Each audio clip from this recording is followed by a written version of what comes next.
What's up, Pom-Pom? Just got a message from the Xianzhou La Fu. Looks like it'll conflict with our original schedule.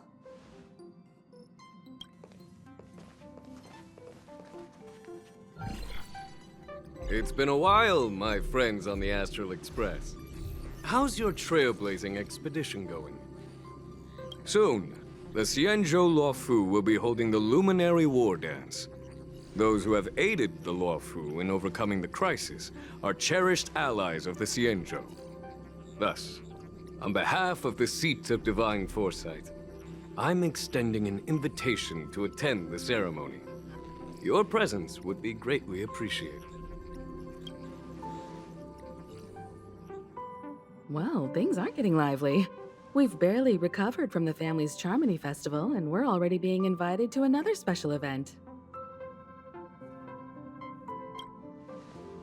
Why not think about it this way?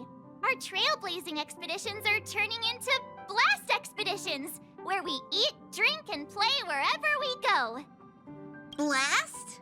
Expedition? Yeah! Wherever we go, we eat, play, and have a blast! So we should leave March behind to take care of the Express? Hey! That's not what I meant! I'm all for some fun. I just hope there won't be any surprise party crashers, like Friday or Saturday. The Xianzhou Luofu has recently overcome a crisis. By holding the war dance, they're demonstrating to everyone that they've returned to a state of peace and safety. But that's what everyone said before we went to Penacony. You'll be totally safe under the family's protection. No need to worry.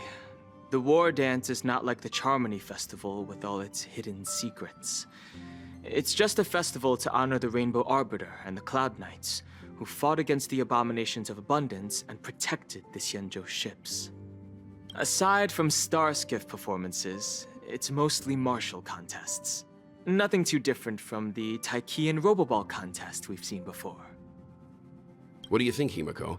Since we've accepted Miss Black Swan's proposal, we should probably head to Amphorius for refueling. There's certainly no rush. This trailblazing expedition is quite unique, and the Express needs to be fully stocked and prepared before moving on to the next stop. With Madame Herta's help, I was planning to deliver some Leviathan fossils from Kalinga Abyss to Ron May, member 81 of the Genius Society.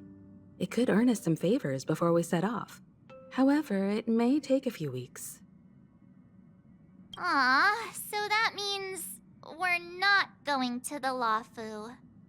Being an adult means maintaining relationships, whether we like it or not, Marge. Since we've been invited, it's only right for the Astral Express to attend the ceremony. So here's the plan. Pom-Pom will take everyone to the Xianzhou Luofu. Mr. Yang and I will meet up with Ron May and fulfill our promise. Meanwhile, you, March, and Don Hung will represent the Express and attend the war dance. What do you two think? I don't hear any objections.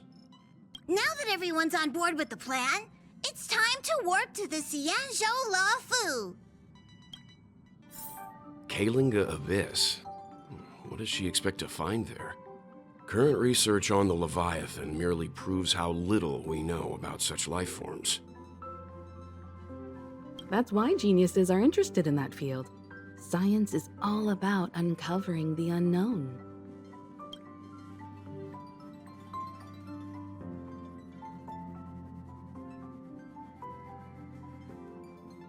Don't miss us too much.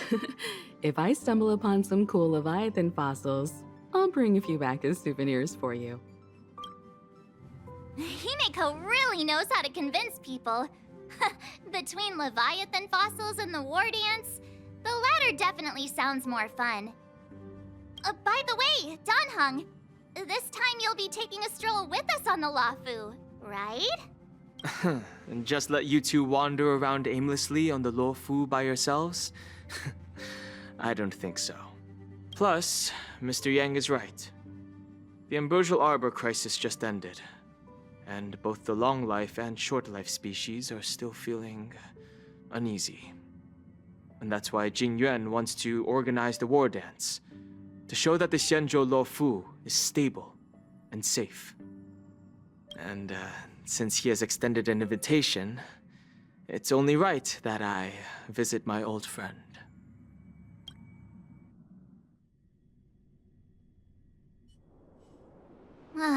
Coming back to this place brings back so many memories, you know? Hey, I'm not actually gonna recite a poem. I was just thinking about all the twists and turns we went through when we first arrived on the Xianzhou. This time, we're not being forced or enticed or chasing after wanted criminals. And we didn't have to sneak in through the cargo dock. This trip has been incredibly smooth. Quite unusual, I must say.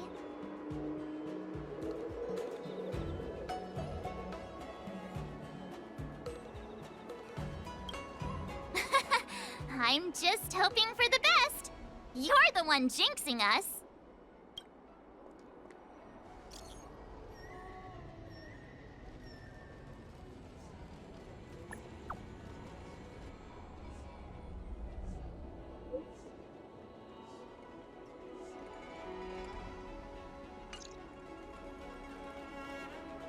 Is the Starskiff Haven always this crowded?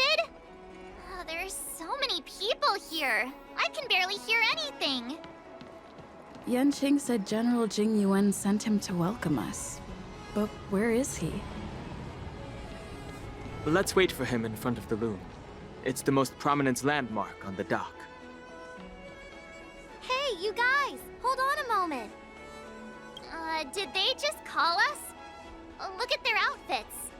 They're from Penacony, right? Are you familiar with the Xianzhou Luofu? We know a little bit about it.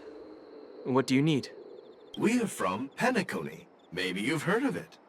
We came to this ship to gather interesting materials for making dream bubbles. Oh, we just left there. Oh, talk about coincidence. That's great.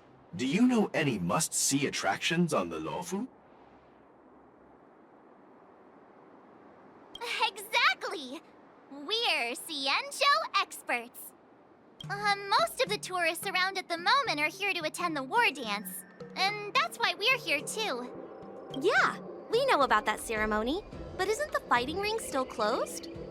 I've heard the ring was actually converted from a huge decommissioned Luofu fighter jet.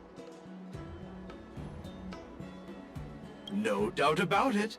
It's a massive fighter jet. It's got to be larger than a civilian starskiff. But for now, all we can do is wait until the war dance starts in a few weeks before we can board it. We've still got work to do, so we can't just sit around waiting for it to start. That's why we're asking you about some must-see attractions. We're looking for unique experiences that you won't find on Penacony. Our clients love these kinds of dream bubbles the most. You're the expert here. Give them some suggestions.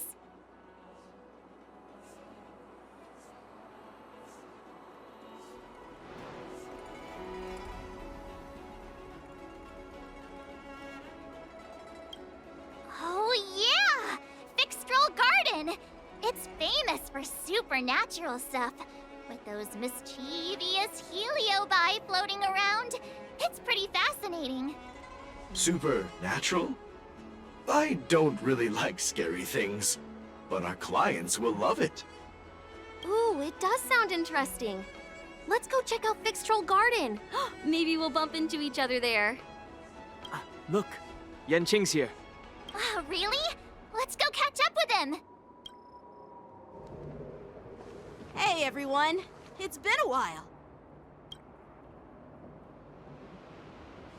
It doesn't feel like it's been that long since we last saw you. But, Yanqing, are you? What's up, Miss March? They say kids grow up really fast. Yanqing, are you a little bit taller than before? We've only been away for a few months.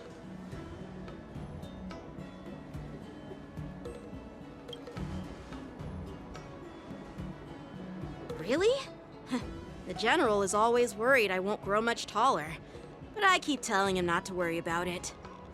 Sorry for the delay. With the upcoming war dance and the Starskiff Haven being so busy, things are a little hectic. Seriously, I've never seen the Luofu so lively before. I was a bit worried that holding the war dance right after the Ambrosial Arbor crisis might be too soon. But seeing the bustling Starskiff Haven, I understand why General Jing Yuan chose this timing. Yep. There's people from other delves and travelers like you three who have come from afar. With the war dance coming up, there's a huge number of visitors pouring into the Starskiff Haven. The Cloud Knights are working hard to keep the security tight. The General said this ceremony would help the Xianzhou Luofu recover from the crisis. It's a way to showcase our martial spirit, reassure people, boost morale, and attract visitors from other planets to promote trade and peace. By the way, the Xianzhou Alliance places great importance on this ceremony too. The Xianzhou ships, the Zhuming and the Yaoqing, have both sent messengers to offer their blessings. Yeah, I wonder if you've heard of it. It's known as the Star Forge, and it's responsible for providing more than half of the Cloud Knights' armaments.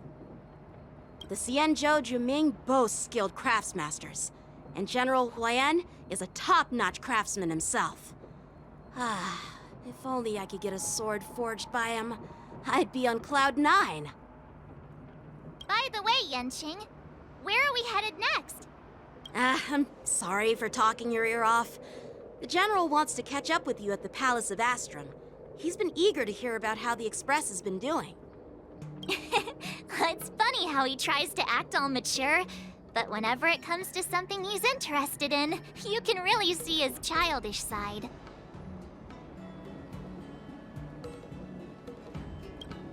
I agree.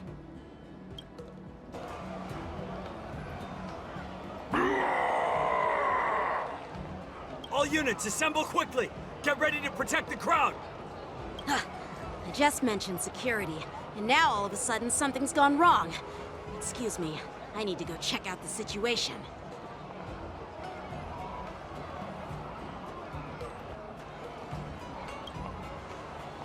Hey, what's that supposed to mean? We'll go with you.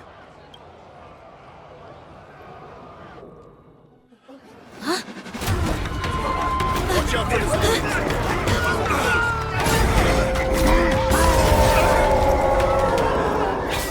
Protect the civilians. I'll deal with him.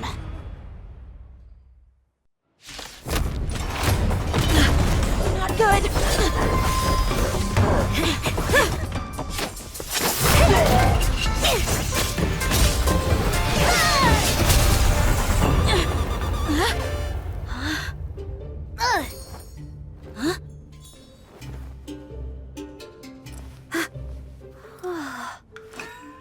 Thanks for the help. Sorry, no time to chat. Could you give me back My sword! I'm sorry, but I'm afraid we'll have to put our plans on hold for now. I need to find out what's going on. While we appreciate your rescue, my Xianzhou friends, don't you think it's a bit too much to detain us and our cargo? Sorry, but we've been ordered to detain you and your cargo for inspection until we figure out the source of the attack. Once we're done with the formalities, we'll let you and your cargo go. Oh, but this shipment isn't even meant for the Luofu, and it's IPC's patented technology. Who do you think you are to conduct an inspection? According to the protocol, all cargo arriving on the Luofu must go through inspection. Oh, but we didn't officially enter your dock at all. We just sought refuge in your dock because we were attacked by the Borisons. Looks like this argument could go on forever. Let's not get involved in a heated dispute that won't lead to a resolution. Who's in charge here? I need some answers. It's my fault. We let our guard down for a moment. I take full responsibility. With the war dance approaching, safety should be a top priority. Now, tell me, How did Borisin prisoners end up in Starskiff Haven? According to the protocol, Borisin prisoners should be held on a starskiff and taken directly to the shackling prison under strict supervision without ever touching the ground. Who allowed a prisoner transport ship to dock at the passenger terminal? Please don't blame this, Captain. This incident involves the Zhu Ming's diplomatic vessel. Who are you? I'm Liu Jun, an officer of the Patrol Defense Squad. Thank you for your help, Lieutenant Yanqing. The situation unfolded rapidly, and it shouldn't be held against the captain. Here's what happened. An IPC transport ship was attacked by the Borisin just before arriving, and the Zhu Ming's diplomatic vessel came to the rescue. They fought off the Borisin pirates and imprisoned them on their ship. So, an IPC ship was attacked by the Borisin near the Luofu, and the Zhu Ming envoys saved them? This sounds complicated. Honestly, it gives me a headache too. The Zhu Ming diplomatic ship, adhering to standard procedure, docked at the passenger terminal to hand these criminals over to the Luofu. You know, with all the outsiders flooding onto the Luofu, the Starskiff lanes are under immense pressure. The Borisin desperados decided to put up a fight before the prisoner transport Starskiff could get there. And that's what you just witnessed. We'll make sure these prisoners are sent to the shackling prison as soon as possible. I see. It's an unusual situation indeed. I'll report it to the security department of the Realm Keeping Commission and ask for their cooperation in handling the aftermath. Maybe I should gather more details from others so that the Seat of Divine Foresight can have a better understanding of the situation.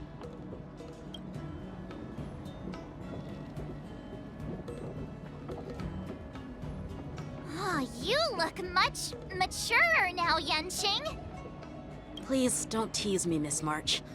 The situation on the Xianzhou before the war dance is like a calm lake that can be disturbed by even the smallest pebble, capable of generating far-reaching ripples with even the slightest disturbance.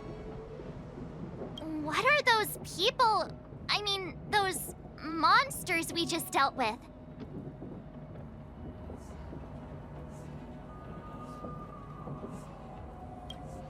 Those werewolf monsters are known as Borisin.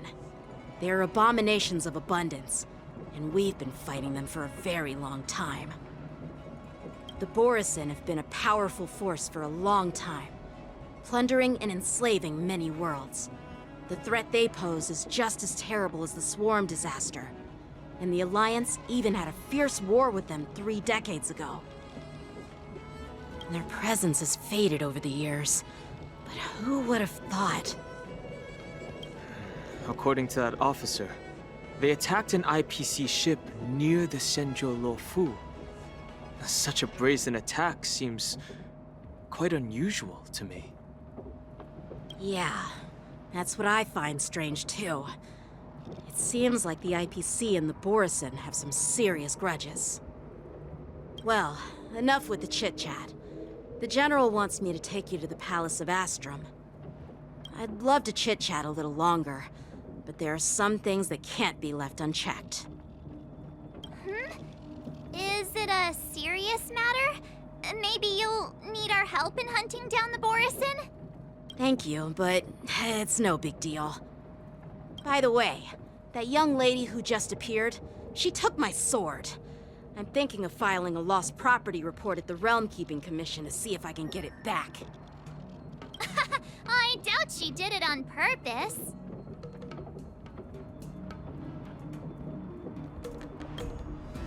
Perhaps she's around here somewhere.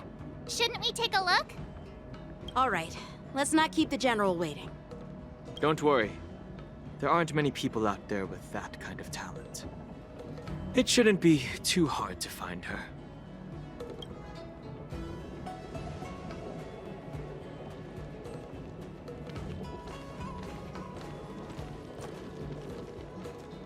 There sure are a lot of troublemakers around.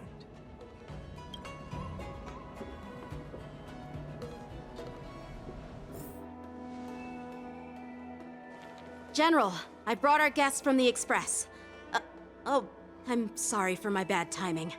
I didn't know you were meeting a guest, General. Don't worry, you're just in time. It's been a while, my friends from the Astral Express.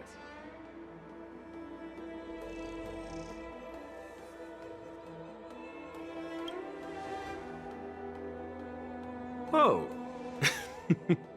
Well, it's an honor to be in your dreams, my friend. Allow me to introduce you to General Huayan. He's the Arbiter General of the Xianzhou Zhuming, known as the Flaming Heart. No need to be so formal. I'm just a tourist here, no different from other tourists who've come to attend the ceremony. Elder Huayan is not only one of the Arbiter Generals, but also the Furnace Master of the Artisanship Commission. Besides his martial skills, he excels in forging various weapons. Such talents are unique, even among the Arbiter Generals. Be it Arbiter General or Furnace Master, these are merely titles given to me long ago. I've retired several times already, but with the current change in circumstances, the Marshal has called me back to duty, and I had no choice but to answer the call. Well, in the end, I'm to blame. Living such a long life naturally brings its share of disapproval. It's an honor to meet you, General Huayan. It's my honor to meet you, General Huayan. No need to be all formal. Today I'm just a guest on the Luofu, the same as all of you. So, these three are the ones you mentioned, Jingyuin? The heroes who helped you with the Ambrosial Arbor crisis? Indeed. There's Dan Heng, March 7th, and her. Without their help, I'm afraid the Luofu might not have easily overcome this crisis. So, the Imbibitor Lune's reincarnation has returned to the Luofu and will attend the war dance. I'd love to have a drink with you, should the chance present itself. You're more than welcome, General Huayan. And this young friend is? Yanqing, my apprentice. He remains by my side as my retainer due to his youth, which I hope will season him with experience. He will stand for the Luofu's Cloud Knights in the upcoming war dance, ready to take on all kinds of challenges. Great, great! It's a real treat to see so many talented young people around here today. Oh, I almost forgot. This is my apprentice, Yun Li.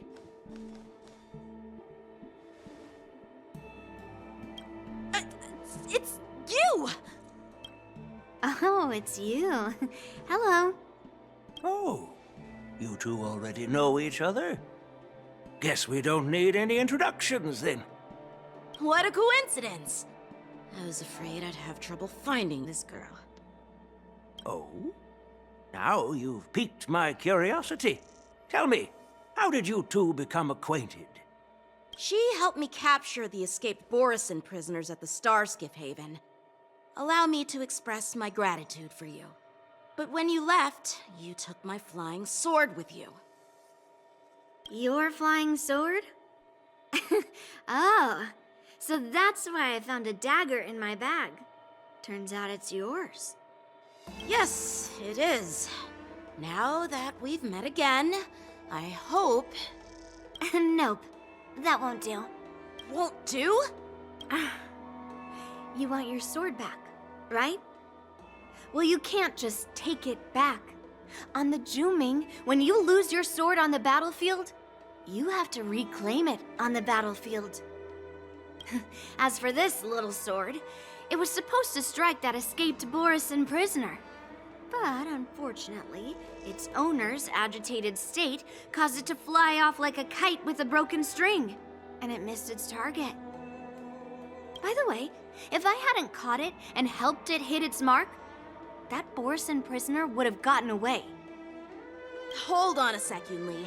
You took my sword without even asking, and now you're refusing to give it back?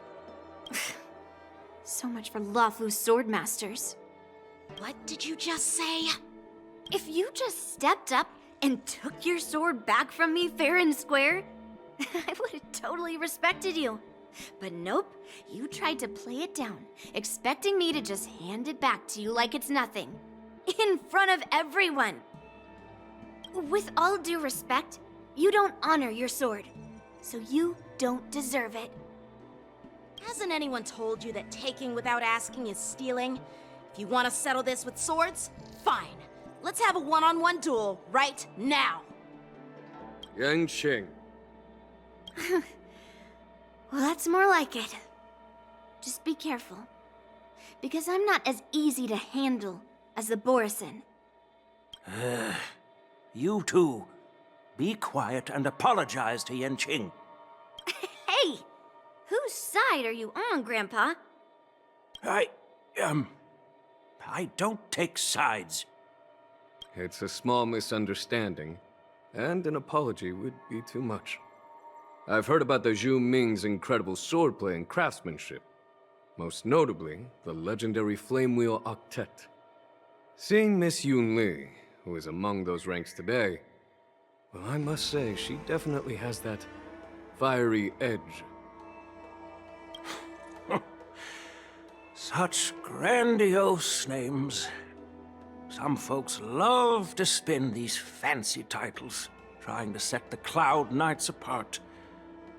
Yunli is still just a young girl, a bit awkward and hot-tempered, so please forgive her if she's being rude. Well, everyone, Elder Huayan and I have some business to discuss. For now, Yanqing, why don't you entertain our guests and take Miss Yunli to the inn? I'll find another chance to talk with you all.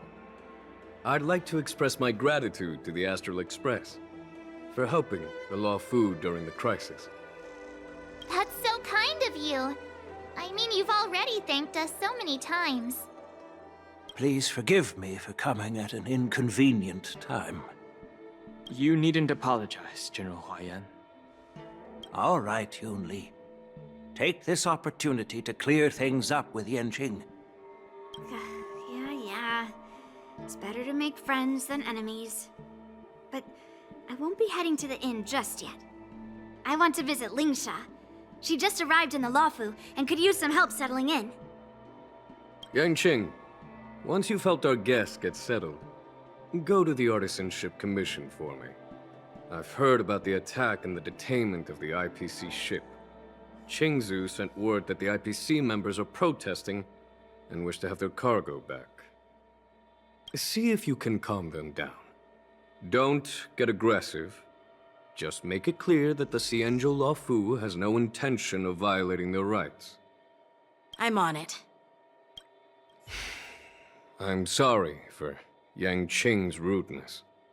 Not at all. Taunted by Yunli like that, even a training dummy would be angry. You've taught your apprentice well. If it were me in my younger days, I'm afraid I'd have drawn my sword and fought. Yanqing can understand your concerns. On the other hand, Yunli is still a naive girl who's only interested in swordplay. Honestly, I brought her here to participate in the war dance because I want to broaden her horizons. This trip is totally worth it. Compared to the Zhuming, the Luofu is so much livelier. But it's a shame the Luofu swordmasters don't seem that great. Glad to meet you too. Are you here to participate in the war dance? Of course. To honor martial arts, the Cloud Knight's Ring is always open to outsiders. If you can defeat the ringmaster selected by the Xianzhou, you'll not only win rewards and prizes, but also be making a name for yourself. Sounds tempting, doesn't it?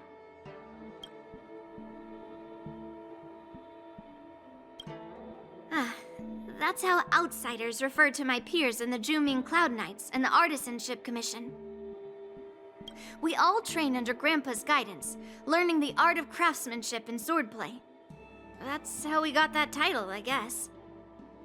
Just don't mention it in front of Grandpa. He always says that empty titles bring pointless challenges and conflicts. We Juming Sword Masters pride ourselves on the success of the group over the individual. I have some things to do. Besides, little Yanqing doesn't seem too happy about me tagging along.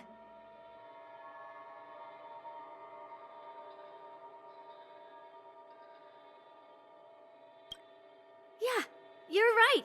I took it with my skills. So I guess you can say I'm a robber or something. How dare he imply I'm a thief? Totally different. Besides, the sword seems scared of its own master. I'd like to ask him, you claim to cherish your sword as your life, yet you don't even recognize the state it's in right now? I didn't intend to keep his sword. I was planning to take this chance to return it to him. But now, I've changed my mind. I'll give that poor flying sword some proper maintenance. I won't consider returning the sword unless he learns how to say please, hello, thank you, and sorry. So he can forget about it for now. Hey, Don Hung. I thought all the Xianzhou generals were like Jing Yuan. But that General Huaiyan, he looks so thin and scraggy, as if even a light breeze would knock him over. Is that old man really an Arbiter General? Well, each Xianzhou ship has its own division and specialty within the Alliance. Not all of the Arbiter Generals are good at leading the charge. You heard what Jing Yuan said, right? General Huaiyan was once the head of all the skilled craftsmen on the Juming. Don't you find it strange? Do Xianzhou people age? I rarely see any old people on the Xianzhou ship. And when I do, they're usually travelers. But General Huaiyan looks like an ordinary old grandpa. Is he really a Xianzhou general? Good question. He's right there. So why don't you ask him yourself? Nah, I'd like to live a little longer. We should leave. General Jing Yuan asked Yanqing to entertain us, so obviously, he has important matters to discuss. Let's... This is the report Qing Zhu just sent me. Let me take a look. Looks like the General has given me a tough challenge. He wants me to try and help put the IPC's mind at ease. Well, it's not exactly a test. As Cloud Knight officers, we not only learn the art of war and martial arts, but also occasionally have to handle diplomatic disputes. It's just, you know, talking things out isn't as straightforward as duking it out with weapons on the battlefield. This is especially true when you're up against the IPC, with their non-stop corporate babble. Well, let's not worry about that for now. Shall I take you to the inn?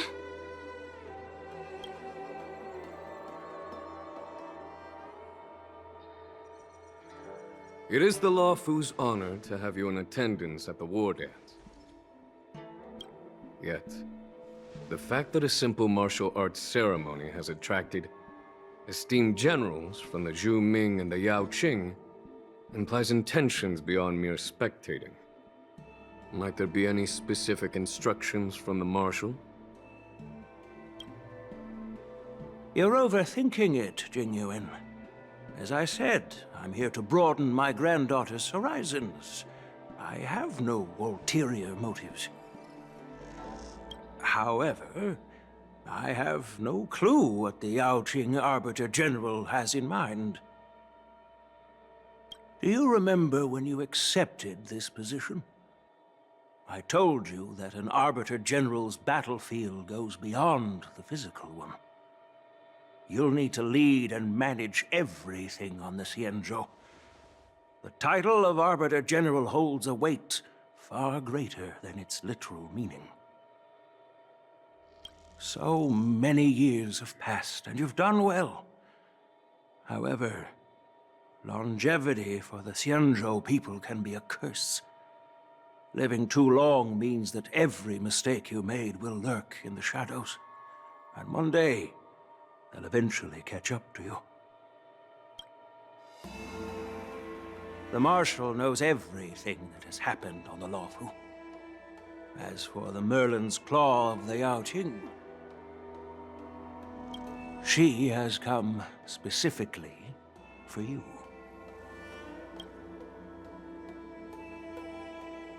Speaking of which, why hasn't she arrived yet? They say the Merlin's Claw strikes like lightning. Being late isn't her style. That's not true, General Huaiyan. She's been here a while, but I'm sure you've heard of her unbridled nature.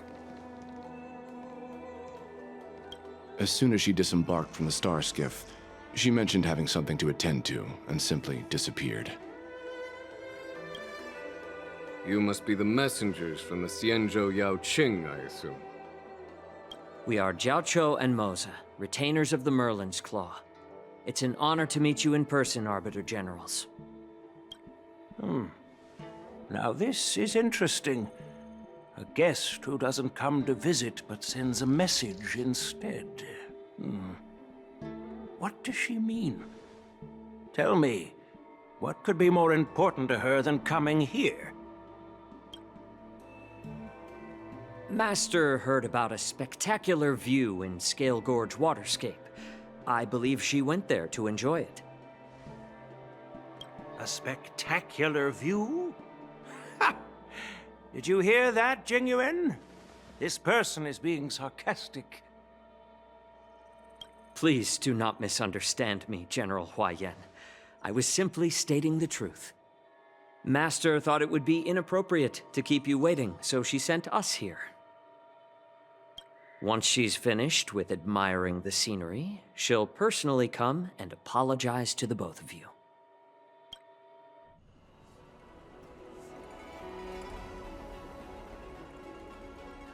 Drat, I forgot to ask Yun Li to return my sword.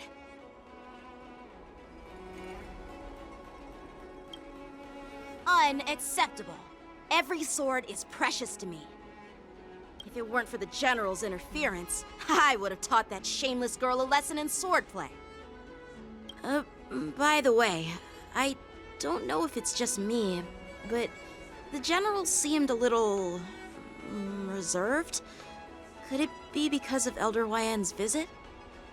Reserved? Really? Maybe I'm just overthinking things. No, you're not. When I entered the Palace of Astrum, I realized that the messenger from the Xianzhou Zhuming was actually the Arbiter General himself. So, the messenger from the Xianzhou Yaoqing must be the Merlin's Claw herself, I presume. That's right. Well, that's what makes this entire thing so unusual. What's so unusual about it? They simply received an invitation from Jingyuan, just like the crew, right? The war dance is just a small festival. And now we have 2 Arbiter Generals from other Xianzhou ships here. I'm afraid they're here for something more. Maybe they've come to hold Jingyuan accountable for the Ambrosial Arbor crisis? Hold him accountable? Come on, didn't the Luofu fall victim to the disciples of Sanctus Medicus and the Antimatter Legion? Why would they blame the victim? Danshu's rebellion and Ventilia's scheming are merely one side of the story to the other Arbiter Generals of the Alliance. Only a single piece of incontrovertible evidence remains, creating an endless source of potential complications. The Ambrosial Arbor. Yes. It's undeniable that the plague mark, which was subdued by the Xianzhou Luofu, has resurfaced. But was it really a conspiracy instigated by the Antimatter Legion? Or does it indicate a traitorous intent from within the Law Fu, implicating Jing Yuan himself? Once the spark of suspicion is kindled, it proves hard to extinguish.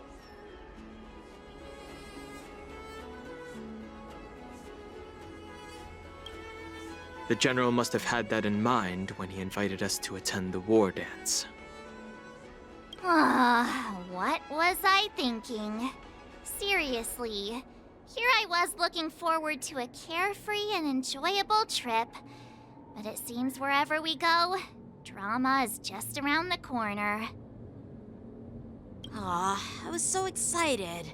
I thought those Arbiter Generals were just here to see the ceremony. By the way, I heard that an alchemist from the Juming diplomatic ship has arrived, and rumors say that she's to be the new Cauldron Master of the Alchemy Commission on the Luofu. An alchemist from the Juming serving as the Cauldron Master on the Luofu? While it's not unheard of, the timing itself... Thanks to your words, Mr. Dan Heng. Now I finally see the underlying tensions. The General is under tremendous pressure right now, but I was completely oblivious to his troubles. How naive of me. Come on, don't think like that. Leave the adult matters to the adults. Even if you wanted to do something for the General, it's not like you can do anything. Did I say something wrong? Again? Miss March is right. I don't have the skills to share the General's burdens at the moment. Still, I'll do my best to follow his instructions. Let's go. Once I've taken you to your accommodations, I need to go to the Artisanship Commission to handle the IPC's protest. He looks like he has a lot on his mind. We can't just let him go alone. Why don't we accompany you to the Artisanship Commission? This is too much trouble. While I appreciate your kindness, dealing with the IPC's workers could be tricky. I'm afraid this will cause trouble for the Express. No worries. We're pretty experienced in dealing with the IPC. You've heard of the 10 Stone Hearts? We've dealt with quite a few of them, right?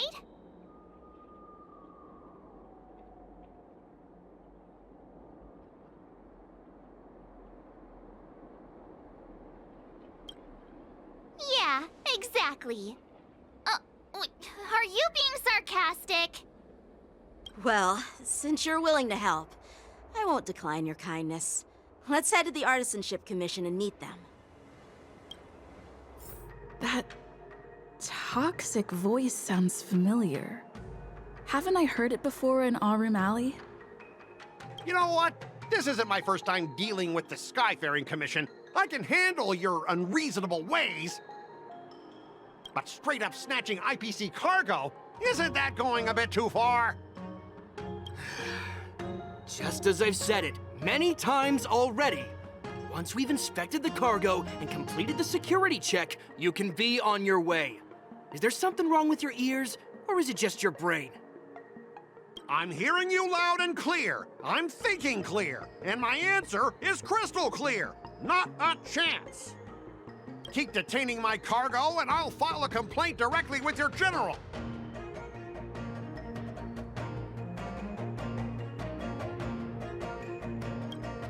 I was gonna ask you the same thing. Why do I keep running into you? Staying on the Xianzhou, are you? What terrible luck. Wherever you go, disasters aren't far behind. Aren't you the guest from the Astral Express? What brings you and Yanqing to the Artisanship Commission? They're in trouble? No, it's me! I'm the one in trouble!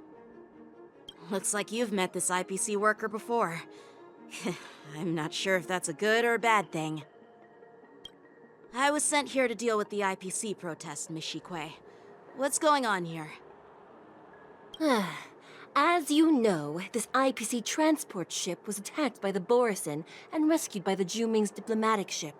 Then the Cloud Knights were instructed to bring it back to the dock for repairs and inspections. And this is Mr. Scott, the person in charge of this transport ship. So, you're Scott. I've heard her mention you. Weren't you kicked off the Lawfu before? Why did you come back? Like I wanted to come back. I thought I'd just dock at the harbor for repairs and leave this forsaken place for good. Little did I know, as soon as the ship entered the harbor, a bunch of Cloud Knights showed up and snatched all our cargo from the hold. What do you mean by snatched? I've told you 1,000,000 times. It's a security check. Then why did you bring the cargo to the Artisanship Commission? You even brought in some shady craftsmen. It's obvious you're trying to steal the IPC's patented technology! Listen here. Firstly, the Skyfaring Commission detected dangerous items that could possibly be weapons in your cargo hold.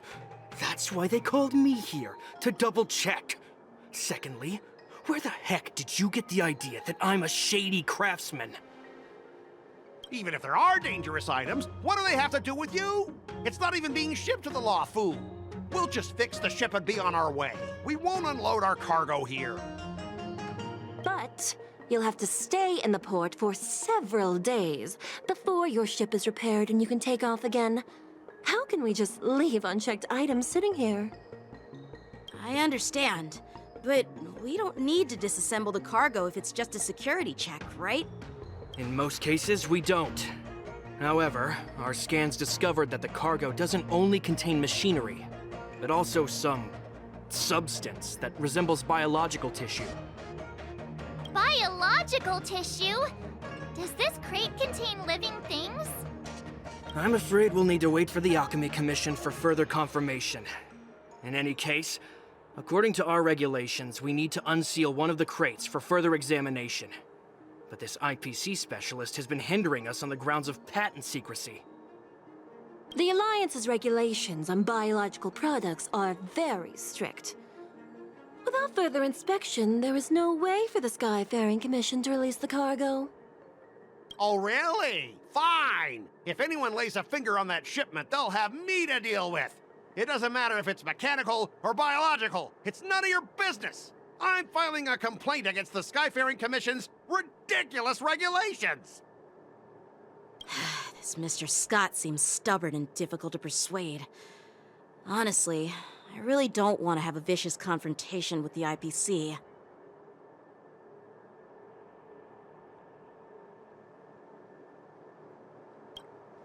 I heard how you helped Aramali. The IPC representative back then was Mr. Scott, right? Since you've dealt with him before, it looks like I'll have to rely on you again. What are you guys whispering about over there? Just hurry up and give us back our cargo. As I recall, this guy won't listen to reason and can only be persuaded with intimidation. But he does seem to follow rules to some extent.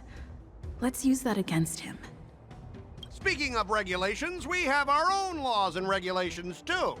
According to Article 4 of the Xianzhou Alliance IPC Trade Consensus, the Alliance and IPC shall never infringe on each other's intellectual property rights.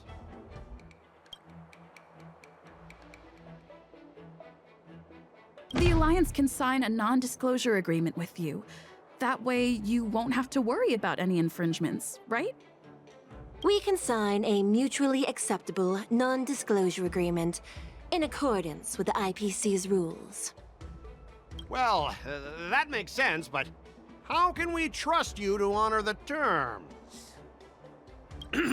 Even if we set aside the secrecy of intellectual property, these prototypes built by the Intelligentsia Guild are incredibly valuable, beyond your wildest imagination. If anything goes wrong, you won't be able to pay for it even with your lives. Don't underestimate Xianzhou technology. Even if they need to dismantle your cargo, the Artisanship Commission can easily put it back together. Yeah, go ahead and brag about their skills. After all, you're just a negotiator they hired. But I'm different. I'm an IPC member, and my fleet has accepted this transportation order. Naturally, I need to be responsible for the integrity of every piece of cargo. Besides, the cargo on this transport vessel belongs to the Intelligentsia Guild. If you want to inspect the cargo, shouldn't you at least call in a member of the Intelligentsia Guild to be present?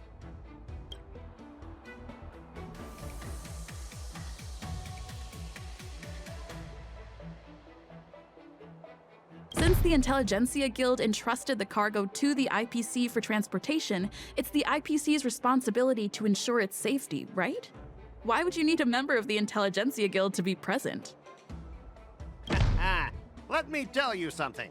As stated in Article 17 of the IPC's Building Material Logistics Department Transport Agreement Law, subsequent to the dispatch of goods and during their transit, all risks, save for those pertaining to the transportation safety, shall be the sole liability of the consignor. Well, we only protect the integrity of the goods and prevent anyone with ill intentions from getting their hands on them, for example. As for whether the cargo itself poses a security threat to the destination, that's not our responsibility. It appears we have reached an area beyond your expertise, doesn't it? The complexity of legal studies are indeed challenging.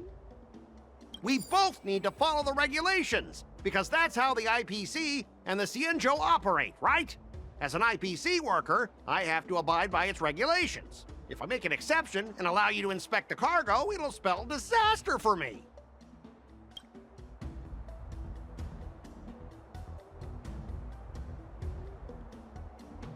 Everyone has their own set of rules. Now that you're on their turf, shouldn't you follow their rules too? Yeah, I get it. I know I'm on the Xianzhou, but if I violate the IPC regulations, I'll be in deep trouble when I get back. Well, you guys sure know how to argue your case. Fine, I'll allow you to do the security inspection. It's just that, I need some time to sort things out. This is a big deal. Let me talk to headquarters first. So, Mr. Scott, are you just stalling for time and planning to leave the Xianzhou as soon as your ship is repaired?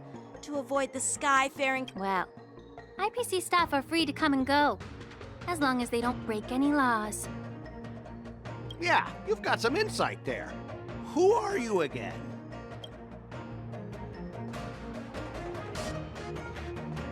Allow me to introduce myself. I'm Lingsha, Cauldron Master and head of the Alchemy Commission on the Law Fu. Could she be? Yeah, she's the new Cauldron Master assigned here from the Xianzhou Zhuming. I received a report from the Artisanship Commission about cargo containing samples of unknown organisms. It said they needed help from the Alchemy Commission. I had nothing better to do, so I came myself. It's fine, Mr. Scott. If you really don't want your cargo to be inspected, it doesn't matter. It doesn't matter? How can you say that? Why are you being so nice all of a sudden? Well, since you're not going to check it, I'll take this crate and be on my way. Is that okay with everyone? Yeah, sure. Why should I object? Not only this sample, but all the goods on the transport ship are yours to keep. Like I said, we won't inspect them. Wait a minute!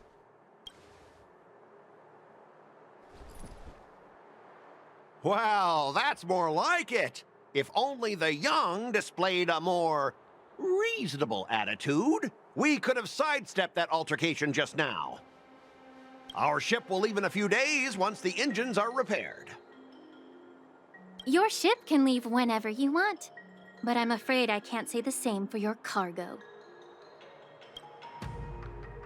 According to the import and export regulations signed between the Xianzhou and IPC, all biological shipments can only leave the port when they have confirmed to be of no threat, or when all biological activity expires. Since we can't determine if your shipment is safe for the environment, I guess we'll have to wait for its biological activity to expire. Let me check the previous cases.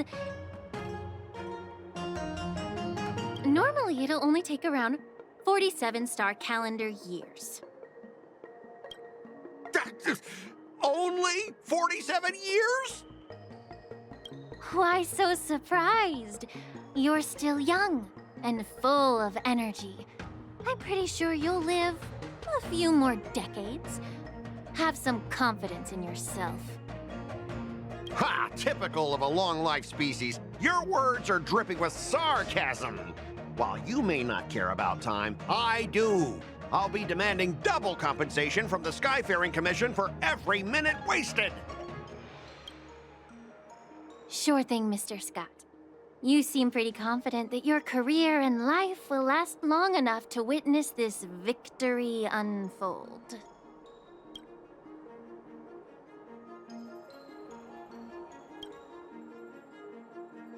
Step aside, guys.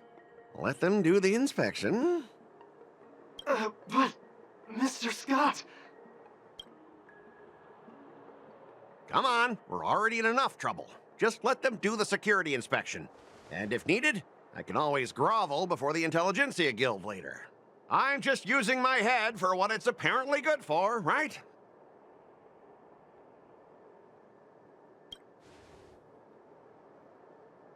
Well, honestly, at least you're not as annoying as that woman.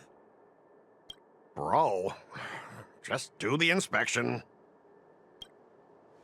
This lady is really something else. Is this the IPC product? Listen up. Any damages caused by inspections will be filed with the IPC!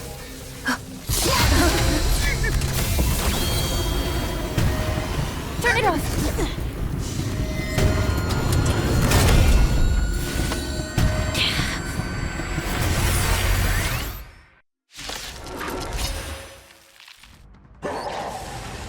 Oh, how unexpected.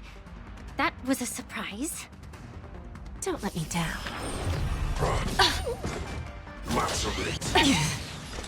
Destined for oblivion. Sure, I'll play along. Give an inch and they'll We? There's no backing out now. For me or you. No dirty trick. Still waters of oblivion.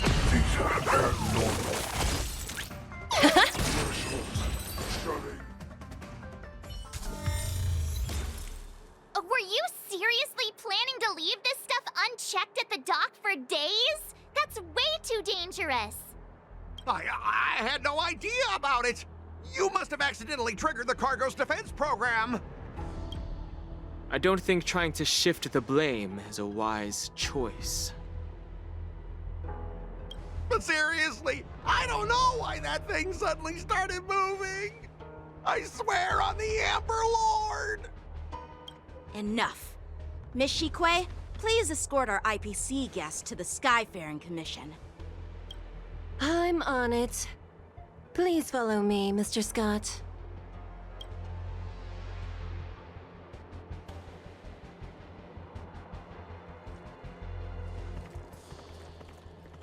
Gentlemen, our preliminary inspection shows that there is indeed hidden biological tissues inside, just like the craftsman feared.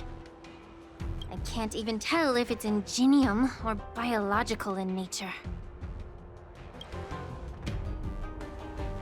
The core of this device is what they call wetware in industry slang. To put it simply, this machine operates with a kind of biological nerve as its control center. I'll take some samples for the alchemist to analyze and figure out where the biological tissue comes from. Why would the Intelligentsia Guild use such unethical technology? Perhaps they're trying to create a new weapon? Whatever the reason is, it's probably why the Borisin attacked the ship. No wonder the IPC were trying to obstruct our inspection. I'll contact the 10 Lords Commission and ask the judges to come and give their final verdict on this. According to our rules, all prisoners and weapons involving dangerous creatures must be taken to the shackling prison for further sentencing. After all, it's the safest place on the Luofu. As for you, Mr. Craftsman, please go with the Cloud Knights and explain the situation to the judge.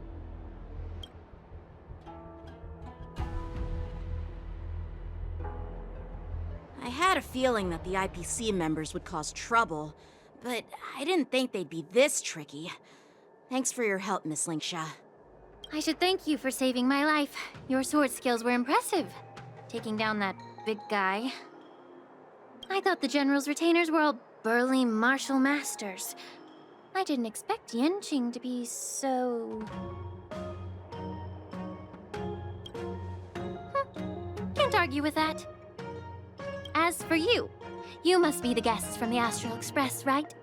Saving the Lafu from that crisis. It's so impressive. It wasn't a big deal. Really. It's still early, so why don't we get some tea at the Alchemy Commission? We can discuss your suggestions for revitalizing the commission. I'd be happy to accept your invitation. And you three are coming too, right? All these years, and the view at the Alchemy Commission hasn't changed a bit. The tides come and go, but the ancient sea remains the same. For us Vidyadhara, there's nothing more nostalgic than our homeland. You're a Luofu native, Miss Linksha? Yes, I grew up here, listening to the sound of waves while researching prescriptions with my mentors and peers at the Alchemy Commission. It's kind of sad, isn't it? Everything changes, but somehow remains familiar. Just like you, Don Hung, I traveled far from home, and now I've returned. Seeing the familiar scenery brings back a hint of nostalgia. The view here would be even better without the ambrosial arbor. Oh, really? I think that towering tree looks pretty impressive. Even if it's impressive, it's a plague mark. The Xianzhou have been fighting abominations for thousands of years. And now that the ambrosial arbor has been reborn, it's only natural for everyone to feel uneasy. Well, once a seed is planted, no matter how long it takes, it'll eventually sprout and bear fruit. In my humble opinion, the rebirth of the ambrosial arbor and the resurgence of the disciples of Sanctus Medicus were inevitable. The seed was already planted when the ancestors of the Xianzhou sought immortality.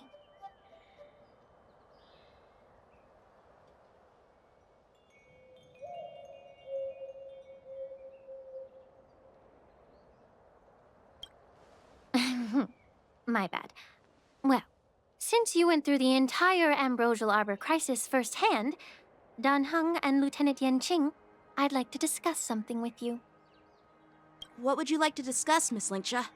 I was lucky enough to be chosen by the Alliance to come in and clean up all the old grime in the Alchemy Commission. Honestly, the Alchemy Commission is riddled with problems and has reached a point where fixing it seems impossible. I'm looking to remedy this problem, but was wondering if you could provide any insights. Well, even though I'm a Vidyadharan like you, I'm an outsider, just like my companions here. I can't really say much about a remedy, but I do have a piece of advice, Miss Linksha. The Vidyadhara and the Alchemy Commission on the Luofu have always been intricately connected. If you cannot distance yourself from these ties, Miss Linksha, changing the situation within the Alchemy Commission may be quite challenging. I may not know about politics, but I do know that the disciples of Sanctus Medicus have been operating within the Alchemy Commission for years. If you're determined to root them out, maybe you should discuss it with the General. I see. Thank you for your valuable insights. While the Lux Arrow from the Rainbow possesses unparalleled power to sever the ambrosial arbor, it can't sever mortals' desire to prolong their existence. Just like how the Cloud Knights can eliminate the remnants of the disciples of Sanctus Medicus, but are unable to calm the hearts and minds of the people within the Alchemy Commission. Our Xianzhou forebears knew this well. and that's why they entrusted the duty of guarding the roots of the arbor to the Vidyadhara. However, the Vidyadhara are still only mortal beings. 30 years ago, my mentor served as Alchemy Commission's Cauldron Master. She recognized the emerging undercurrents and sought to cleanse the source of the disturbance. Unfortunately, even though she was skilled in the art of healing, she didn't understand the human heart or how to eliminate the sickness lurking within the depths of the Alchemy Commission. In the end, she was framed and exiled to the Juming. I was also implicated and had to leave the Lafu.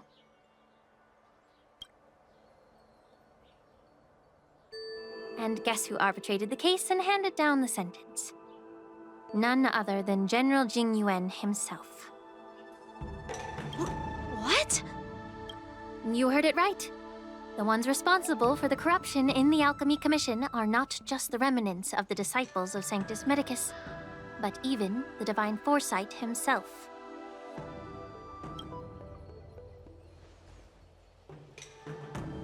Alas, why is your face turning pale, Yanqing? Don't worry about it. I understand that when someone holds a position of power, they may sometimes have to make tough decisions. I won't hold any personal grudges against him. Besides, at our age, holding personal grudges is a luxury we can't afford. Lingsha, you're back! I've been waiting ages for you.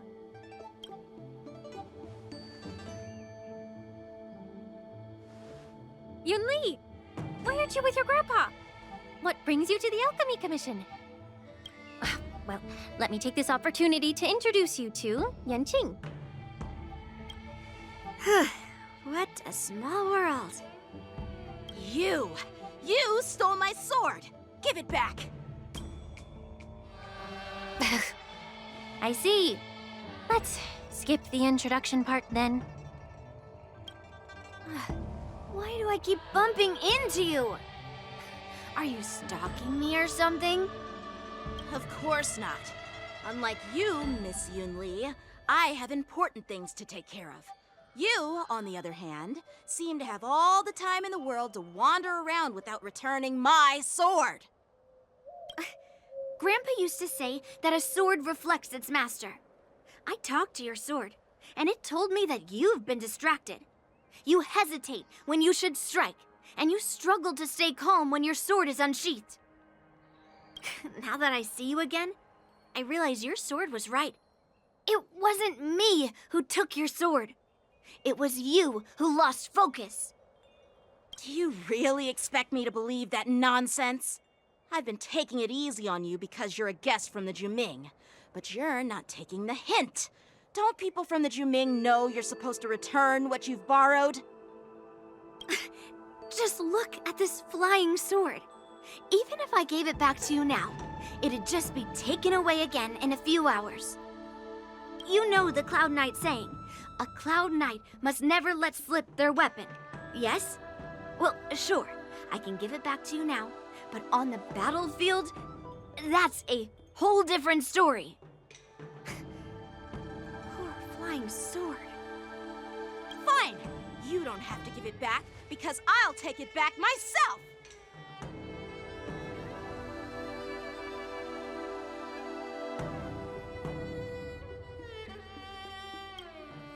Between these two, who do you think is tougher, Dan Heng? Don't get me wrong. I'm just curious. Get ready to separate them. It is my first day at the Alchemy Commission. A brawl is definitely not how I imagined celebrating it. Well, since you don't approve, I won't draw my sword here. I didn't mean it in that way. Since you've already drawn your swords, you'd be disappointed if you didn't get to test one another, right? I've received reports that the delves near the Alchemy Commission are still infested with abominations. Seems like my predecessors left quite a mess. So, if you two want to determine who's better, why not focus on them instead of each other? Clearing out some abominations? Sounds boring. It's the Cloud Knight's duty to eliminate those abominations. You don't have to ask me twice, Miss Lingsha. I'll help you get rid of them. Oh, you think you're the only one who knows how to behave? If Lingsha needs anything, I'll gladly draw my sword and help her out. It's so heartwarming to see both of you being so sweet and caring. So then, shall we get going?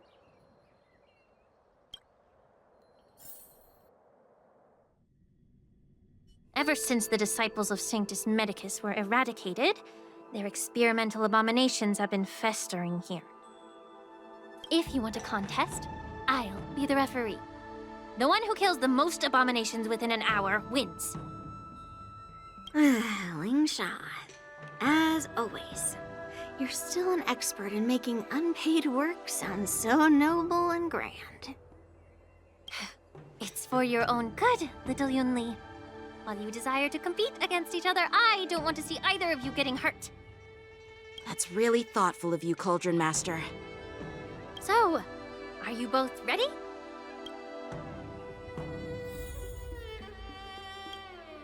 Ugh. Looks like my predecessors left quite a mess. Let me say it again. The one who kills the most abominations within an hour wins. Be careful when you draw your swords, and make sure you don't hurt each other. Can we start now, Lingsha?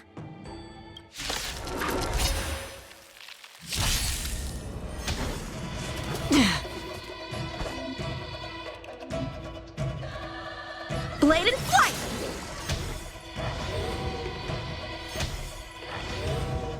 Hedge your bets. Free will, or was it destined for oblivion? I didn't expect someone who can't even hold on to his sword to actually have some skill.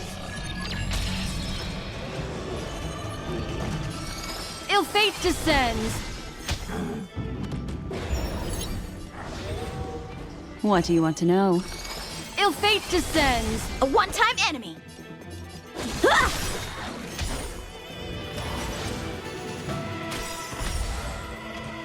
Practice is over. Swords descend! I hit the mark.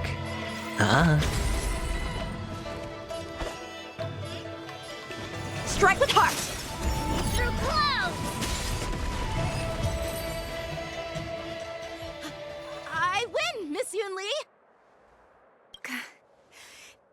You got lucky. Why don't you just give me back my sword, sincerely apologize, and then go cry your eyes out to your grandpa? Consider yourself lucky that I'm not interested in your rusty sword, as I don't have the nasty habit of snatching other people's weapons.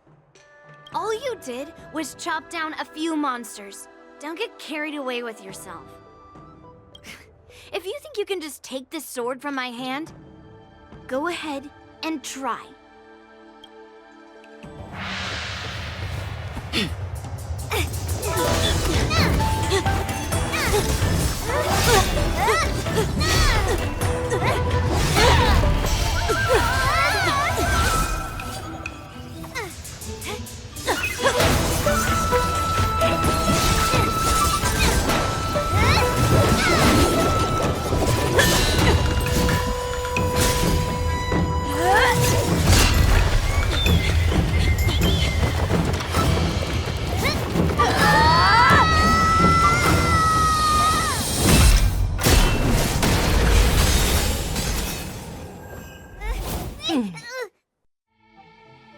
Well fought, my young friends.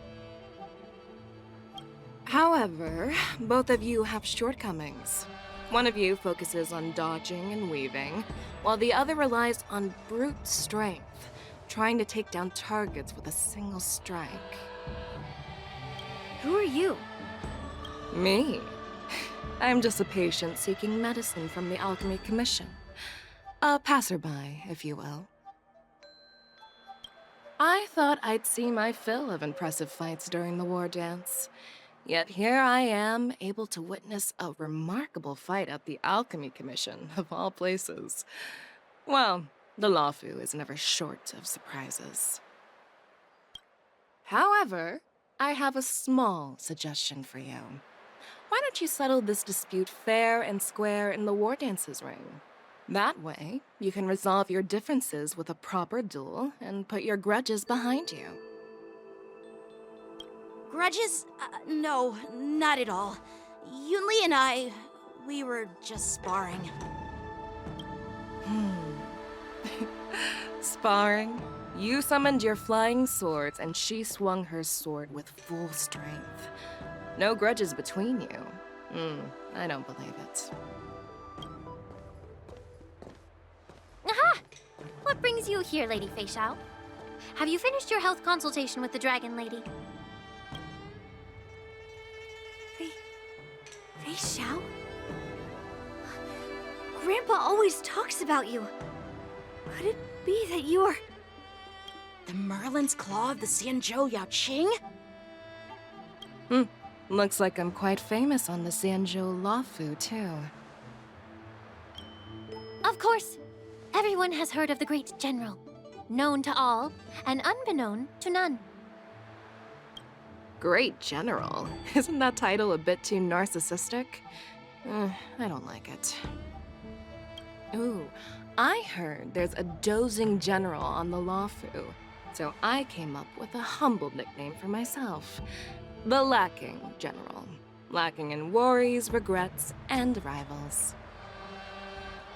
Sounds much better, right?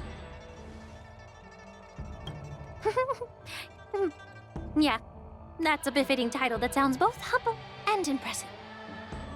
Now that the sparring session is over, Yanqing and Yunli, shouldn't you politely thank General Fei Xiao for her guidance and bury the hatchet? Here's your sword. Keep it safe. Or it might get taken away again.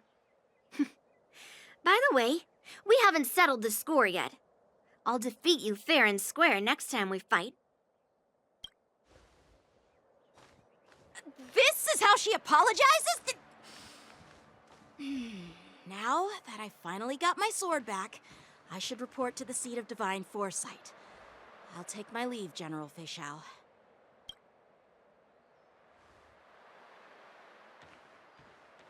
Oh, by the way, Miss Lingsha, if you've got some free time, I'd like to invite you to the seat of divine foresight for a chat with General Jingyuan.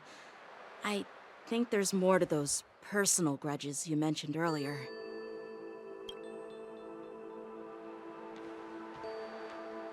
Thanks for stepping in, General Fei Xiao. Otherwise, I'd have had to knock them out with my incense. Not at all. Just doing what you asked.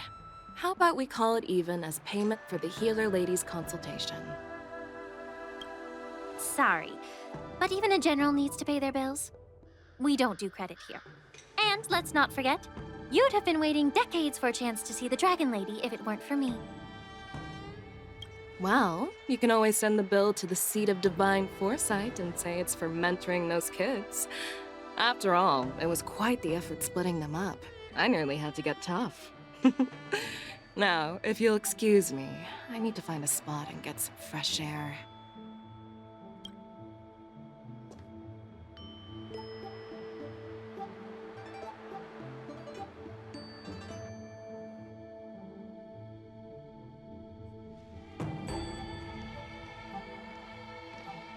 Back already?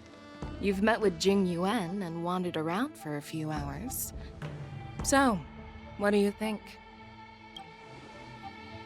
It appears that the Divine Foresight is using this war dance as a show of strength to convince everyone that the Luofu is prospering after the Ambrosial Arbor crisis. But... I know you're going to say but, right?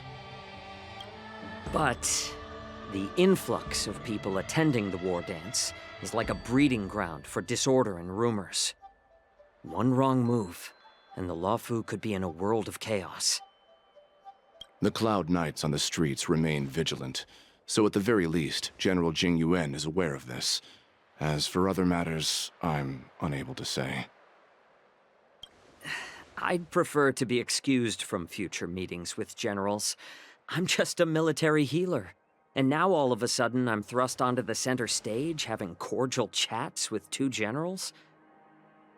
My work doesn't lend itself to being in the limelight either. Just stop whining. At least you're in one piece, right?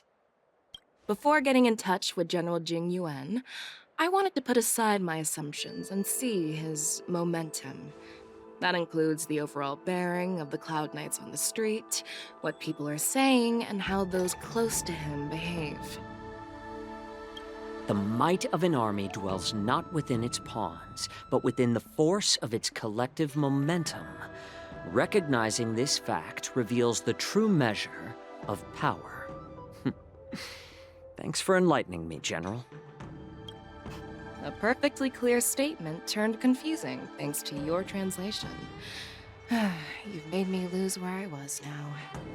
Anyway, this is how I operate in battle, so you might as well get used to it. Are you treating General Jingyuan as your enemy? The longest-serving general of the Xianzhou Luofu. Do you think he'd have only a few enemies? By the way, General, you met the healer lady, yes? Could you show me the medicine she prescribed you? Well, the healer lady couldn't do anything about my condition. She just told me to enjoy some tasty food. So not even the famed healer lady could help?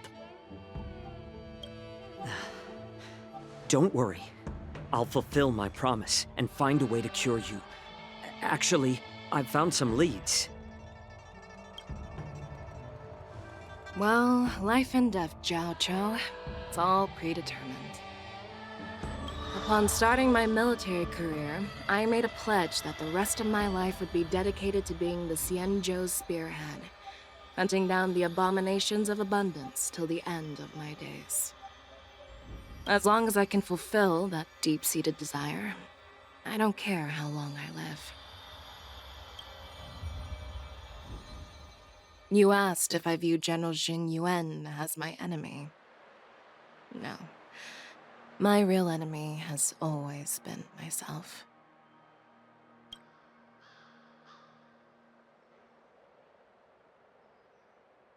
Enjoy some tasty food. So, what's for dinner tonight? Jeez. You really know how to read the room, don't you? You guys figure it out for yourselves. I'm due to catch up with an old war friend I've not seen for quite a long time.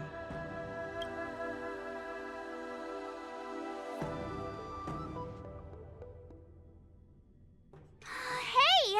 Was that the Yaoqing general who just dropped in out of nowhere?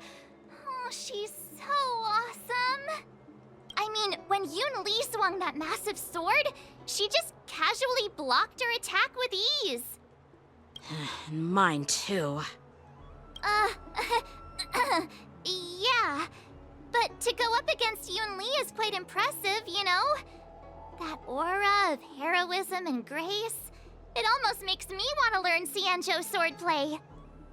You think so too, right?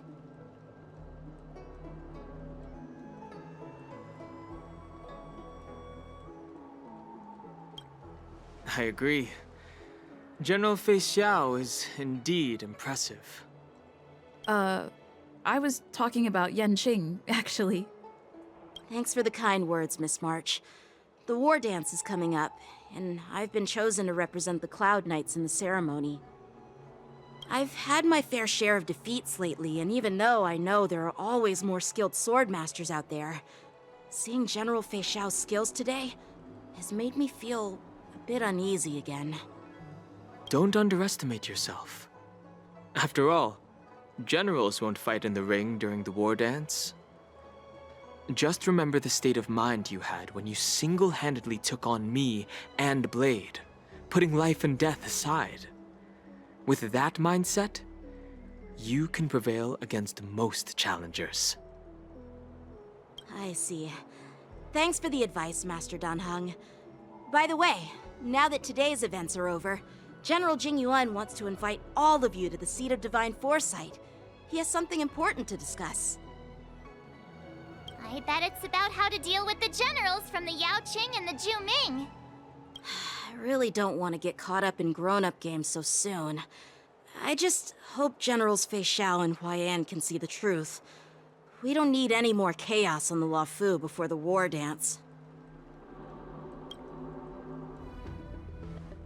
Earlier at the Palace of Astral, I introduced these guests from the Astral Express to you, Elder Huaiyan. But with all the people around, we only exchanged pleasantries. Now, I'd like to officially introduce them to you. These three braved great dangers, accompanying me to perilous places, defeating the chief culprit Vantilia, and uncovering the conspiracies of the disciples of Sanctus Medicus. If you wish to know more, please, feel free to ask us. Well, I skimmed through the reports about the Arbor's rebirth from the Master Diviner Hu Xuan. She's been summoned to the Yuchui for questioning. There are a lot of doubts within the Alliance about this whole situation. But despite all that, I believe in you. Since you joined the ranks, you have repeatedly achieved remarkable feats. After the High Cloud Quintet each went their separate ways, despite the many criticisms within the Alliance, the Marshal still stood firm against the dissenting voices and entrusted the Luofu to you. Over the years, you've served the Alliance with loyalty and wisdom.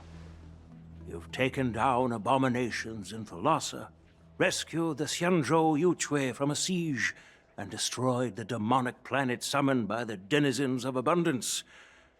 I still remember those battles vividly. There are fools who doubt your loyalty.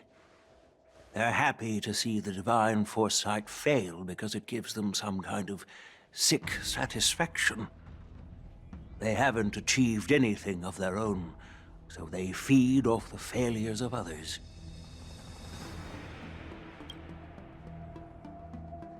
But I've seen enough failures in my time, and I want to believe that your loyalty has never wavered.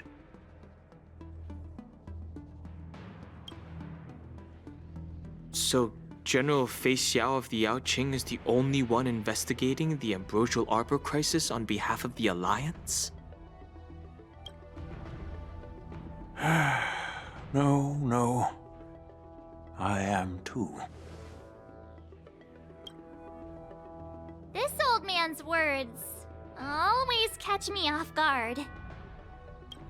The Marshal ordered me to come to the Xianzhou Luofu, but the document only says, attend the war dance and listen to Fei Xiao's questioning.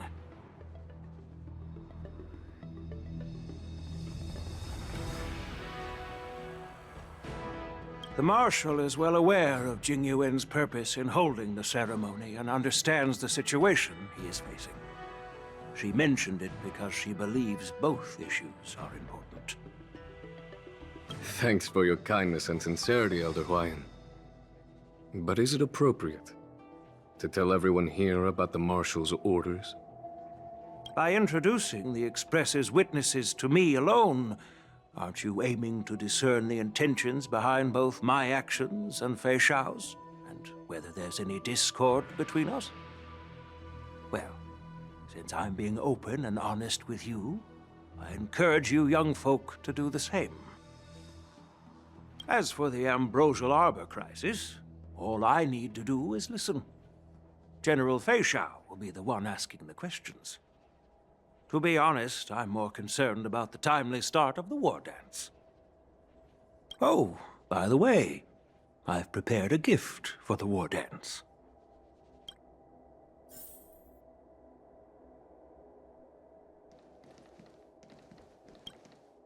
Yes, it's this case right here.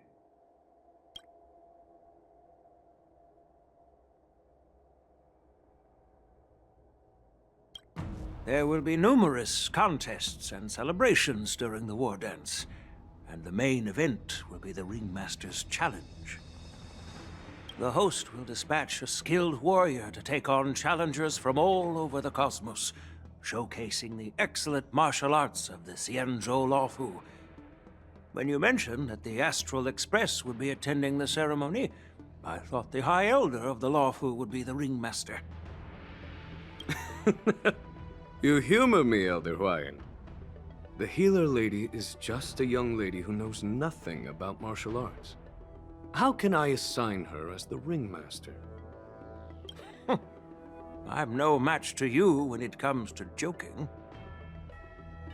What's this box for? Why don't you open it, General Huayan? This sword case is intended for the War Dance's award. It's empty now, but in a few days, a precious sword will be delivered and stored inside. I don't mean to boast about our skills, but this sword represents the pinnacle of the Zhuming's craftsmanship. It has a legendary history, full of heroic tales from foreign lands, tales that are too detailed to be summarized in just a few words. Since the delegation delivering the sword hasn't arrived yet, I'll just leave the case here for now. I've been wondering who would be worthy of such a sword. And then it hit me. I can award it to the champion of the Ringmaster's Challenge. The ceremony's champion is sure to be a perfect match for the sword. Moreover, I hear that Yanqing is an excellent swordmaster, and that he will be representing the Lawfu as the ringmaster, so it seems like a perfect gift for him.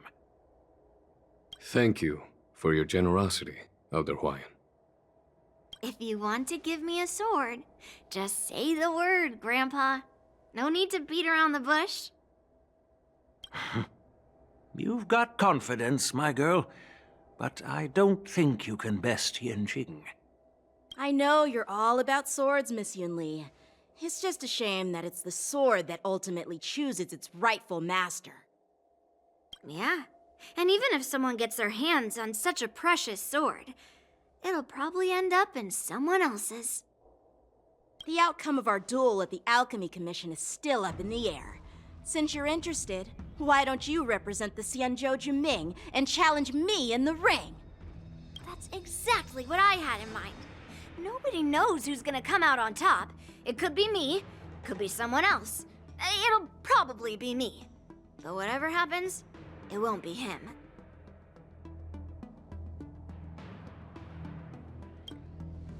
Not to be rude or anything, we've been watching their drama. I'm dying to find out who beats who. Quiet down. We have other guests here. I've prepared this sword to add some excitement to the ceremony, not to have you two squabble. It's not a good look for the Alliance.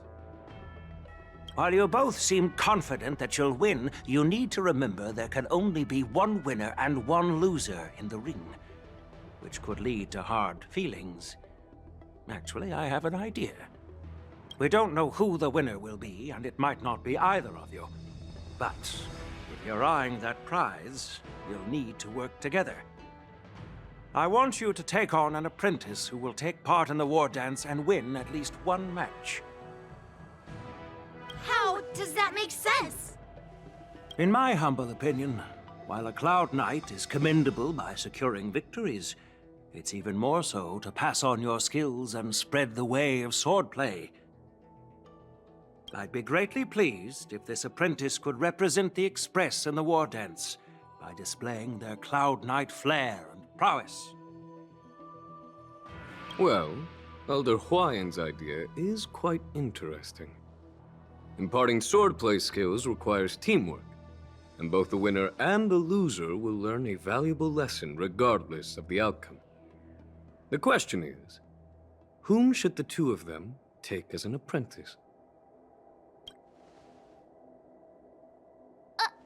Huh? Who? Wait, me? I noticed just now that Miss March seemed quite interested in the outcome of your sword fight. So I thought, why not teach her the art of swordplay? Wait, are you serious, General? Why am I being dragged into this all of a sudden? I've never practiced swordplay before. I'm a total newbie. You really think I can learn it? Well, you'll probably realize I have no hope in giving on me. And that'd be so embarrassing.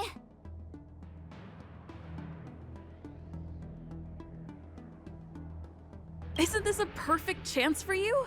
I remember you mentioning that you wanted to learn some sword moves. Yeah, I did say that. But this is all happening so quickly, don't you think? Miss March is like a piece of jade in the rough, just waiting to be shaped. The war dance is the perfect opportunity to see what heights she can reach. I appreciate your kind words, General YN. But won't teaching me swordplay be a waste of Yanqing and Yunli's time? They should be preparing for the ceremony. Plus, I heard that each swordmaster has their own special moves. What if they let something slip while teaching me? If everyone knows each other's tactics, won't that make it hard to catch people off guard during the war dance? That's considerate of you, March 7th.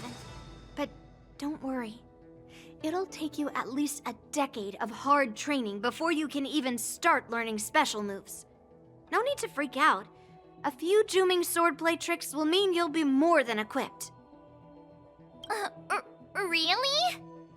Looks like March's curiosity has been piqued. The whole point is to know each other's moves. Defeating your opponent in just one move? How boring would that be? Plus, what really decides a swordsman's fate isn't some special move. It's the solid fundamentals. So Miss Yunli has already agreed. What do you say, Yanqing? General, I haven't graduated yet. How can I be qualified to teach swordplay to others? Huh. So you're admitting your defeat, huh? If you're not even confident to teach, why don't you let me be the ringmaster instead? Yanqing, teaching an apprentice is also a way of honing your own skills and gaining insights. You've been an apprentice for years. It's about time you looked at swordplay from another perspective. I see, General. Then count me in. Now that Yanqing has agreed too, it all comes down to Miss March giving her nod. It's up to you to make the final decision, March.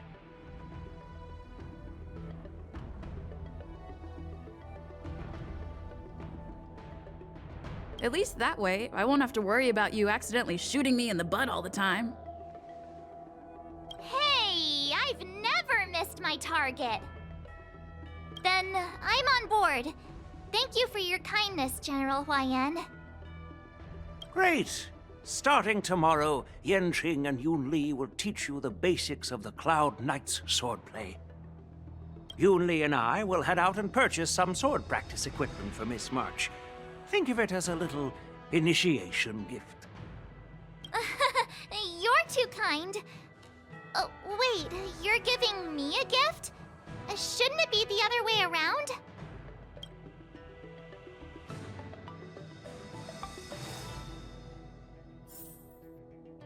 General YN's gone. Wait, why does something feel off about what we talked about?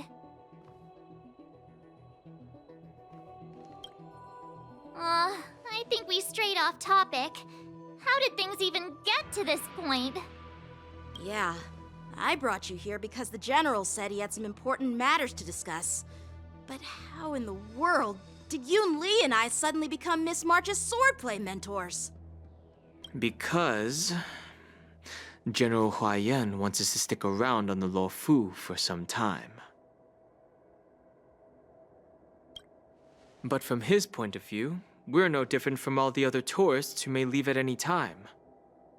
Since the crew's actions were mentioned in the Luofu's operations log were given to the Alliance, he probably wants to see firsthand if we're as capable as the report claims, or if we're just some made-up excuse to save face. And he wants to see it for himself during the war dance, which is why he even dragged Yunli into this. What began as a simple contest between two swordmasters has now evolved into you two collaborating to mentor March. Elder Huayan is Still that tricky general who likes to give everyone a headache. My apologies. Truth be told, I invited all of you to the ceremony because I wished for you to act as my witnesses. Now, in the coming weeks, I'll also invite all of you to a meeting with General Fei Xiao, where you may need to answer her questions and clear up any doubts she might have. So please, be prepared for the meeting.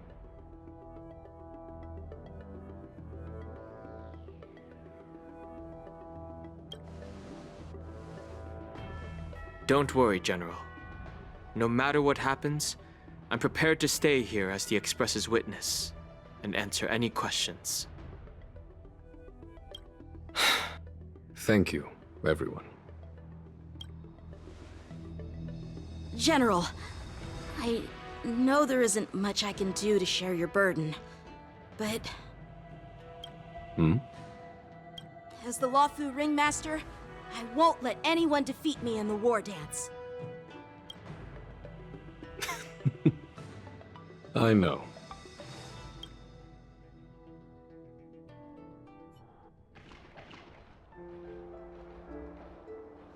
The illustrious Merlin's Claw waiting for me? And for so long, too? It's quite an honor. It's been a while, General Fei Xiao. It's been 30 years since we last saw each other. Right, Yukong? Yes. Back then, you were the vanguard of the Yao Qing's Verdant Knights, and I was a pilot of the Luofu's Rainbow Orbit Fleet. Who would have thought that upon meeting again, you'd be a general, and I'd have given up flying? Really does feel like a lifetime ago. Well, I wouldn't say I haven't seen you in 30 years. After all, your great victories are announced through the Yellow Bell resonance system every day. So I'm well aware of your great feats. How's your health holding up? Still stable, I suppose. Do you still remember the medic who saved me in battle? That healer with the odd name and peculiar temperament. What was his name again? Was it Pichu? Or Kachio? Jiao Cho. He's been my retainer and personal healer, delegated by the Alchemy Commission from the Xianzhou Yao Qing. Over the years, he's dedicated himself to managing my condition. It's thanks to him that I'm still in good health today. Given my background, I'm happy to have made it this far. I'm relieved to know that you're safe and sound. Well then, since you and Elder Huayan are here, I imagine you must have received orders from the Marshal? As your friend, may I ask how the Alliance intends to punish the General of the Luofu? The Arbor's rebirth has frightened the Elders who lurk behind the scenes. They fear the resurgence of abominations, much like what happened 30 years ago. Although the report from the Luofu explained all the details, we don't know if the Ruin Legion really invaded, or how exactly the Stellaron Hunters and the Astral Express became involved. This puzzle has many missing pieces. As you know, the fugitive Jing Liu, who mysteriously disappeared many years ago, has resurfaced. This time, she has brought along an Outworlder and a coffin, claiming to offer the Marshal a method to fight against the Eons. The Luofu Preceptor has also leveled accusations against Jing Yuan for neglecting the Alliance's principles. She asserts that Jing Yuan enabled the exiled Imbibitor Lunae to re-enter the Luofu, thereby unlocking the lunarescent depths within Scale Gorge Waterscape, which in turn disrupted the Vidyadhara's dutiful watch over the Ambrosial Arbor. It is for these reasons that I have come here to the Luofu today. Well, duty calls. Perhaps I shouldn't have mentioned all of this to an uninvolved person, but since we once fought together, I didn't want to keep you in the dark. Perhaps pretending you didn't hear any of this would be for the best. I understand. I'm sorry. I was out of line. I know I shouldn't be defending General Jing Yuan right now, but... well, You know how I am. The Law Fu has enjoyed centuries of stability since the end of the sedition of Imbibitor Lunae, much of which can be attributed to General Jing Yuan's masterful strategizing. Unfortunately, for long-life species, enduring through the ages always culminates in a failure that undoes all previous achievements, a moment that our adversaries relish. That's true. And that's why I'm also here for another purpose. To visit Hule. Hule? You mean that Hule? The Borisin warhead? The same Hule who has been imprisoned in the shackling prison for over 7 centuries? The nemesis of the Foxians who will never be forgiven and shall be imprisoned until the end of the cosmos. I can't quite remember the exact wording, but yes, the very same Hule. Usually, only emissaries from the Xianzhou Yaoqing Skyfaring Commission visit him once every century. Why do you have to visit him now, of all times? The Foxians and the Alliance made a pact to combat the abominations, aiming to achieve justice and free their kin. That werewolf monster is to be forever imprisoned in the dark recesses of the shackling prison, facing unending retribution. Given the situation on the Law Fu, those on the Yaoqing are concerned about Hule's imprisonment. I'm afraid that the routine visit every century is no longer sufficient to ease their concerns. That's why I was sent here, to reassure them. It's all bad news. Well, not everything. There might be a silver lining. Oh, by the way, I found some clues about the thing you asked for. Tell me more. The Verdant Knights followed the route you mentioned and discovered the wreckage of the Whistling Flame ship. Unfortunately, there were no survivors and no cargo. However, someone had already been on the scene before we arrived. Our people?